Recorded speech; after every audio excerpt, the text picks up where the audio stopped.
dan juga Fanny. Sementara Fnatic Onyx, Chip, Link, dan juga Zaz. Tipikal 3 band yang selalu dimainkan oleh Fnatic Onyx di setiap second pick mereka, Choji.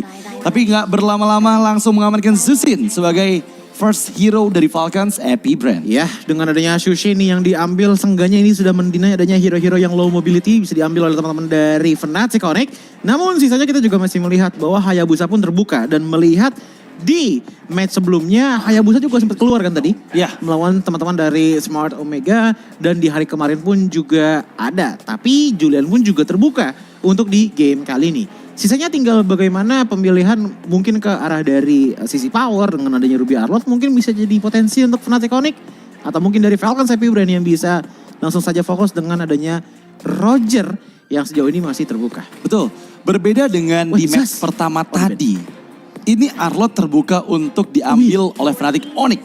Dan mereka tanpa berlama-lama secure 2 pilihan hero yang cukup power di tangan Lutfi dan juga di tangan Keyboy, Chow dan juga Arlott. Sementara Falcons Epi Brand menjawabnya dengan Alpha beserta dengan Minotaur. Wow, strategi apa yang dipersiapkan oleh Falcons Epi Brand? Strategi mungkin yang akan menuju ke arah meta family. Di mana dengan adanya Shushin, Minotaur dan juga Alpha. Ini bakal menjadi slow movement power dari Falcons Epi Brand kepada teman-teman dari Fnatic Onyx.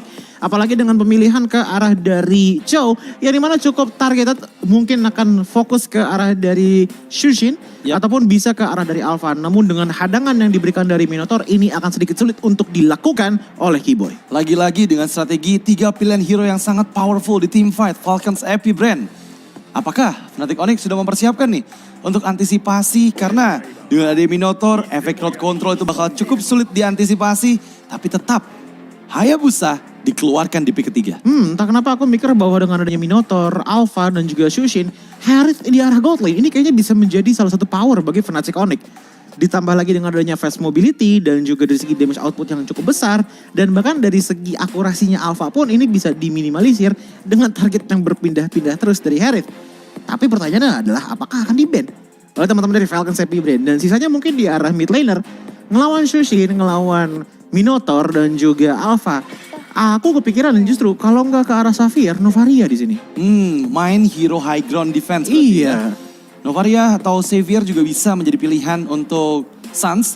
Tapi jangan lupakan ya, Suns ini selalu menggunakan Vexana di beberapa match terakhir mereka di Snapdragon. Oh ya, Vexana juga masuk sini. Betul, dan sekarang antisipasi terhadap banyaknya hero tank yang minim escape ability Lilia dari Suns. Mereka hilangkan di band keempat. Sementara Fnatic Onyx, banding terakhirnya dengan gak adanya Ruby, mungkin satu pilihan hero terakhir bisa karakter Rizla.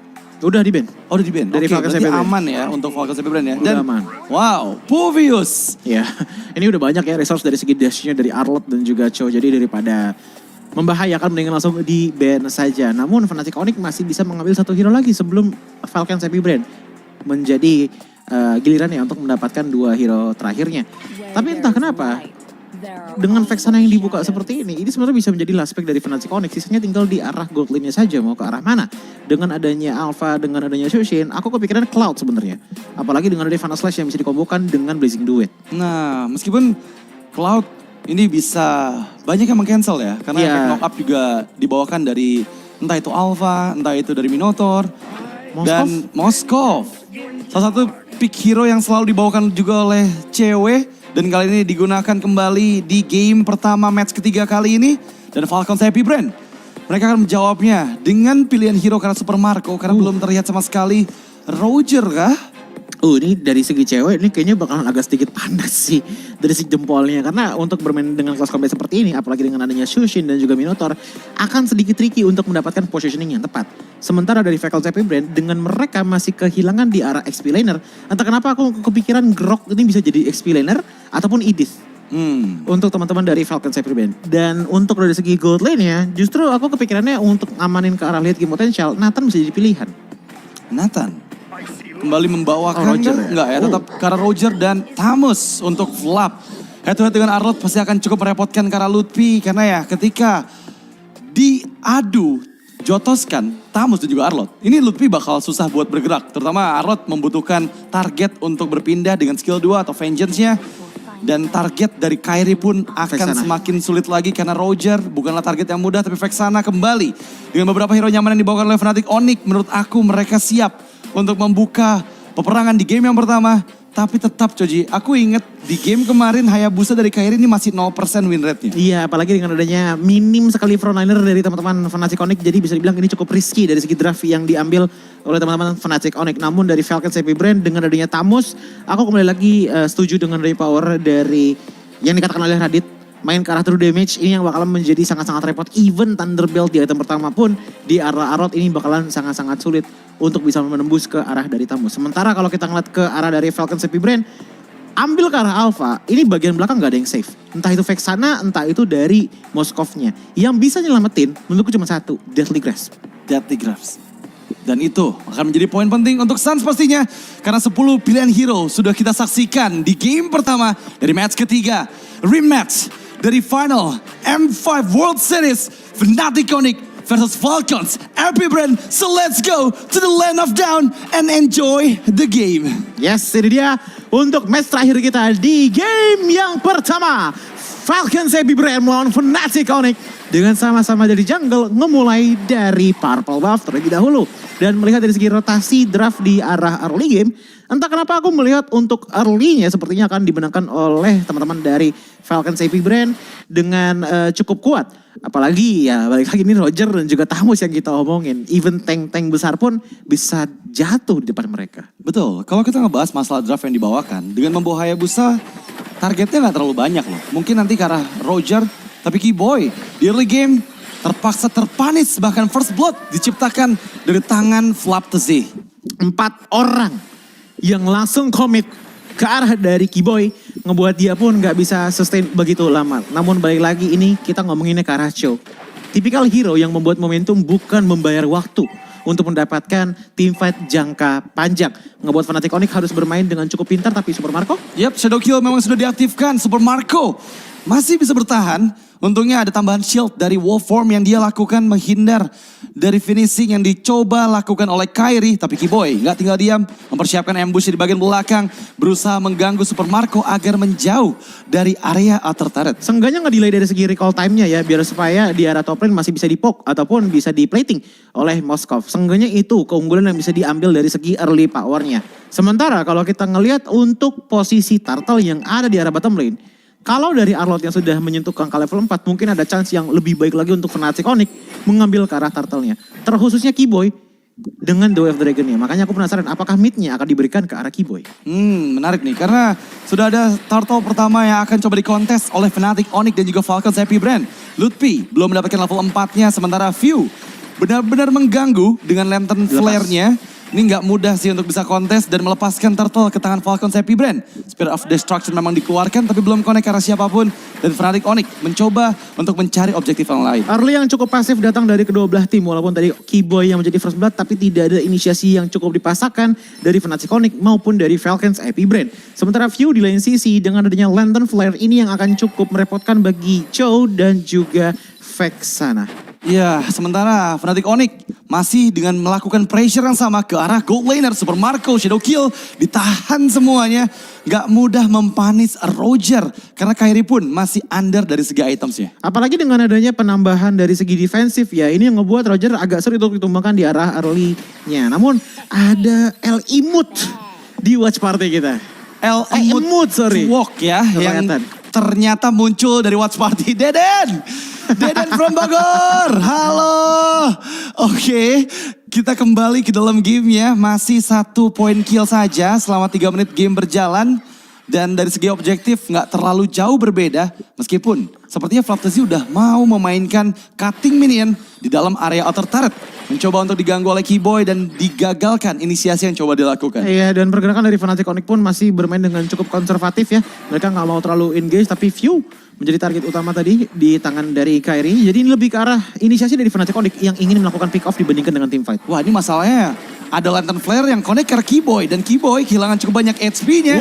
Mencoba untuk the way out Dragon yang mendapatkan ke arah Ogwen. Ogwen terpanis sudah di dalam area inner turret. Tapi Final Slash, Lutfi membuat Flaptasy kehilangan kendali Shadow Kill. Flaptasy pun terpanis. Dua member hilang. Mencari target selanjutnya karena Keltasy kehilangan cukup banyak HP. Keyboy mengejar. Flicker dikeluarkan. Dan Lutfi berhasil mempanis Keltasy di area river. Pick off demi pick off dilakukan dan bahkan satu movement yang cukup genius datang dari Keyboy dengan satu tendangan yang menuju ke arah Flaptasy, ngebuat akhirnya team fight potential pun langsung menurun dengan drastis bagi Falcons AP Brand. Langsung pick off satu persatu, ngebuat akhirnya ada 3 player yang bisa ditumbangkan di arah purple buff tadi. Namun out of nowhere Roger menumbangkan karena cewek. Wow, tapi turtle-nya didapatkan oleh Kairi meskipun Minion Fury sekarang yang aktif memparis Lutfi. Untuk pertama kalinya Kairi dikejar dengan Flaptasy yang sedang memastikan Tyrant counterannya. Sementara View mendapatkan Kairi dengan double kill di tangan Flap. View masih bisa bertahan dengan beberapa HP yang tersisa. Aku penasaran dengan ada itemization yang digunakan oleh Flaptasy sih. Apalagi dengan adanya Warcry ya. Ini sebenarnya ada tambahan damage yang sangat besar menurutku.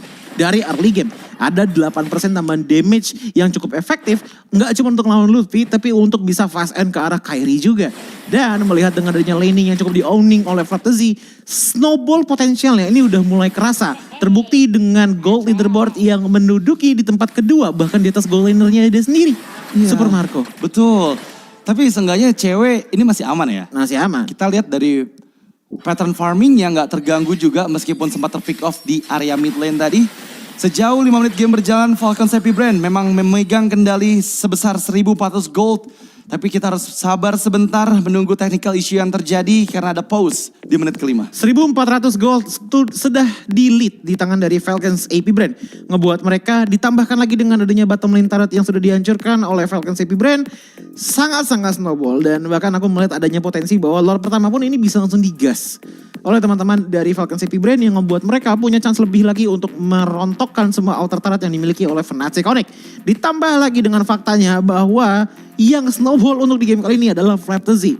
Power dari XP lane yang bakalan nempelin banget ke arah front line. Terkhususnya ke arah front line yang gak punya modal defense cukup tinggi. Contohnya kayak Keyboy dan juga Arlott.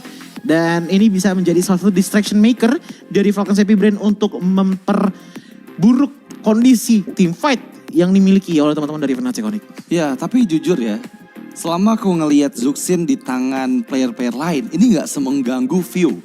View ngeganggu banget dengan Zuxinnya, selalu connect. Lantern Flare-nya yang dia keluarkan bisa mendapatkan knock up ke arah member-member dari Fnatic Onyx. Ini akan menjadi PR nantinya untuk Keyboy terutama. Karena dari tadi target dari View adalah Keyboy terus-menerus. Ya apalagi dengan adanya power dari View yang bisa dibilang cukup agresif ya penggunaannya ya. Dimana kalau misalnya kita ngeliat ke arah dari Shushin yang lainnya, dia akan bermain dengan cukup konservatif ya, nunggu-nunggu dulu momen baru bisa maju dengan puas. Kalau dari View tuh enggak. Dia nempel ya itu sama roamernya sendiri loh. Dia nempel ya sama Flaptasy yang otomatis ngebuat makin tipis lagi zona yang bisa dieksplor oleh Fnatic Onyx. Betul, tapi kembali ke dalam barengan game. Kan tuh? Iya, iya. Ini selalu ya. Berhasil memberikan perimeter agar Super Marco bebas mendapatkan outer turret kedua dari Fnatic Onyx. Atas bawah sudah hancur dan akan menjadi snowball effect untuk Falcons AP Brand. Item pertama yang digunakan oleh Flaptasy adalah Thunder Belt, diikuti dengan adanya Brute Force sepertinya dari Expert Glove, Vitality Crystal, dan juga Hero's Ring. Sementara kalau kita ngelihat ke arah Hayabusa yang digunakan oleh Kairi, ini baru jadi ke arah 2 item saja. Item cooldown dan juga adanya Hunter Strike dan Magic Shoes. Di sini sebenarnya ada segi power masih belum terlalu maksimal dari Kairi, tapi udah cukup untuk bisa jadi eksekutor. Yeah. Masalahnya damage utamanya itu baru bisa datang dari Sans aja. Itu pun butuh zoning out yang bagus dari Lutfi dan juga Keyboy. Tapi agak susah karena tertahankan dengan power dari View. Betul, karena memang kalau kita bahas masalah komposisi draft, Falcons AP Brand early game mereka kuat banget. Dan Kairi, Code Shadow, connect sudah ke arah View, Shadow Kill diaktifkan. Coba untuk menghindar, membagi damage dari Shadow Kill-nya. Dan gagal mempanis View. Sementara Turtle yang ketiga akan coba diamankan oleh teman-teman dari Falcons AP Brand tanpa ada gangguan dari Fnatic Onyx. Di bagian bawah, cewek sebenarnya bebas untuk bisa mendapatkan farming di menit ke-6 ini. Iya, tapi nggak bebas lagi karena lihat udah mulai ditempelin juga di tangan dari Flaptasy. Mencoba untuk dikejar, cewek menghindar dengan Abyss Walker. Cukup aman untuk menjauh dari sergapan Falcons AP Brand. Tapi masalahnya purple buff yang menjadi tujuan dari Falcons Happy Brand. View di bagian depan, Ogwen juga bersiap, Flap the Z di bagian belakang. Menahan semua damage yang masuk, untungnya Kairi masih menyimpan Attributions dan digunakan di waktu yang tepat. Iya, dan untuk sekarang Fnatic Onyx pun masih belum ada pertukaran sama sekali dari segi objektifnya. Bahkan kalau kita ngelihat dari segi turtle pun baru mendapatkan 1 turtle saja. Ngebuat adanya 2000 gold gap untuk 7 menit pertama. Kelihatannya kecil tapi cukup mematikan kalau ada satu teamfight yang terjadi. Bahkan ini udah akan agak sulit gold swingnya. Kalau sampai teamfightnya itu ngilangin 2. Ataupun ya 1 juga udah ngilang sebenarnya Fnatic Onyx untuk momentumnya mencari turning point dengan cepat. Iya, dan lihat ke damage leaderboard. Selalu ya, user Zuxin ini sebagai penyetor damage terbesar ketika digunakan. Pokingan dari Lantern Flare sebenarnya kecil, Coach. Tapi ketika udah ada Glowing One, ini bakal benar-benar merepotkan sekali nih. Karena terus-menerus damage burn-nya bisa diaktifkan. Itu yang ngebuat aku cukup kaget ngelihat adanya hotfix ya di bulan ini. Dengan adanya tiba-tiba mana cost-nya jadi 0. Di saat menggunakan ultimate untuk menggunakan Lantern Flare. Wah, itu benar-benar overpowered banget dan secara teori bisa ngangkat berkali-kali dengan adanya durasi dari ultimate-nya Shushin. Ya, tapi conceal play, Kiboy berhasil diantisipasi dengan adanya Spear of Alpha, Eternal's Guard. Kiboy mencoba untuk menyelamatkan nyawa tapi terkena efek knock up dari Lantern Flare-nya View. Ini membuat dirinya terpanis dan sekarang outer turret mid lane. Target selanjutnya dari Falcons Happy Brand. Iya, dengan adanya mid lane yang dipush juga dan bahkan lihat di depan sana. Flicker Minion Fury Ogwen berhasil dihindari oleh cewek. Mencoba untuk menangkap lini belakang tapi coba untuk melarikan diri. Lutfi malah terpanis. Gak bisa untuk diselamatkan oleh 3 member yang tersedia dari Fnatic Onyx. Wajar saja tidak bisa diselamatkan karena adanya perpecahan dari segi teamfight yang dipaksakan oleh teman-teman dari Falcons AP Brand. Apalagi dengan adanya View yang berkali-kali mengangkat player dari Fnatic Onyx. Ngebuat akhirnya Lutfi pun tidak bisa diselamatkan dan berpecah belah menjadi 3 bagian. Bagian di outer turret, dari bagian inner turret dan juga bagian di arah orange buff yaitu Kairi. Ngebuat akhirnya Fnatic Onyx pun gak bisa melakukan defensif dengan efisien dan pada akhirnya lepaskan Lord yang pertama di menit ke-9. Iya, ini akan cukup merugikan ya karena Lord sudah mulai bergerak dengan Fnatic Onyx yang masih under conditions. Kita belum melihat adanya item ketiga dari cewek karena dia juga cukup sulit Final Slash untuk bisa fast clear di bagian tengah. Ada Eternal's Guard juga dari Suns. Spirit of Destruction-nya connect. Belum ada member yang tertangkap tapi Lutfi tertinggal. Kembali dimakan, Kairi join dengan kuat shadow-nya. Kiboy, the way of dragon, Kel'Thuzzi. Terpaniskah? Masih bisa selamat bahkan malah Kiboy dan juga Kairi. 2 member lagi yang hilang dari Fnatic Onyx di waktu yang bersamaan dengan Lord di bagian bottom lane. 10 menit namun sudah ada 3 player lagi yang menghilang membuat Fnatic Onyx makin tertinggal dari segi goldnya. 6.000 dari segi perbedaannya dan bahkan inner turret pun sepertinya akan dihancurkan dari 3 lane yang berbeda. Membuat Falcons Happy Brand gak cuma owning dari segi team fight, namun kemungkinan besar dari segi jungle yang dimiliki Onyx juga. Wah, ini bakal cukup sulit buat Onyx di menit 10 ya. Karena meskipun Lordnya gak berhasil mendekat ke arah base turret. Tapi kita lihat, Falcons Happy Brand keuntungan dari Lord yang mereka dapatkan di angka 6.000 gold. Dan ini sekarang belum selesai juga loh. Nah, iya, ini masih terus loh. Terus bertambah keuntungan dari Falcons Happy Brand, Coach. Ya, dengan adanya 6.500 gold Lord Advantage yang membuat akhirnya Fnatic Onyx pun untuk sekarang di keadaan yang cukup was-was lah. Karena gini, dari segi kill point mereka baru dapetin ke arah 3. Dari segi turret gak ada satupun yang diambil. Turtle pun cuma 1. Kalaupun emang Lutfi-nya pengen menjadi momentum maker di depan sana, follow up-nya pun harus dibarengi dengan adanya damage yang nge-burst juga. Masalahnya damage burst-nya dari mana? Dengan Suns yang baru mendapatkan 3 total assist, dengan cewek yang gak bisa mendapatkan positioning-nya, dan juga Kairi yang dimana dari segi offensive power yang dengan shadow kill-nya ya, itu selalu terbagi rata di depan dari teman-teman Falcons Happy Brand. Soalnya mereka selalu berkumpul secara bersamaan sehingga damage dari shadow kill dan ada Minotaur.